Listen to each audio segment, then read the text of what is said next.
We now go to a story of hope and perseverance.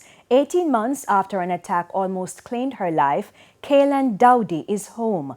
The family granted our news team exclusive access as the recovering teen spoke publicly for the first time. Giovanni Dennis has been tracking the story. A most appropriate sign of the entrance because, for the first time since November 2020, Kaylan Dowdie is nestled in her room at home at last. Just grateful.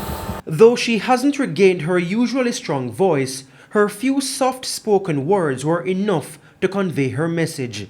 She's grateful to Jamaicans for the support through her darkest days.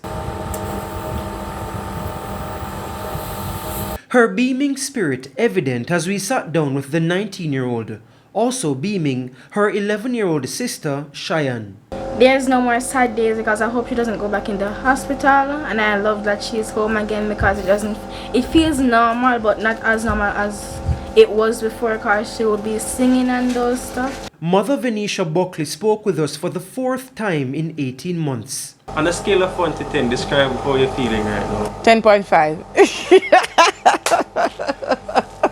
Let me put on some extra. She overcame what she says was the most difficult period of her life. I'm glad that I held on despite a lot of people saying, let her go, now that plays back in my head over consistently, as if it's just stuck there for a little while. But I'll get over the thoughts because, a lot of people on social media, let her go, they said that I was wicked, they said a lot of things about me. Even then, she insists many were and still are supportive. People that I've never known in my entire life who reached out, who invested their time, their money, their prayers. You understand? People that would get up in the middle of the clock at night to call me, to wish me well, to pray with me. People, and trust me, God sent some people when I was going through something, just called me out of the blues as if the Lord spoke to them when I needed them the most. And trust me, it was, I love them. Also supportive is Nurse Alicia Anderson, Kaylan's caregiver. It's as if I've known her for years.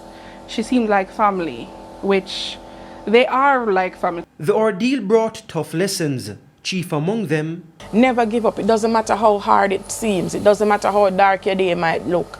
And it was dark, initially. Doctor gave her 1%. He said the only thing she get the 1% for is just through her eyes still open.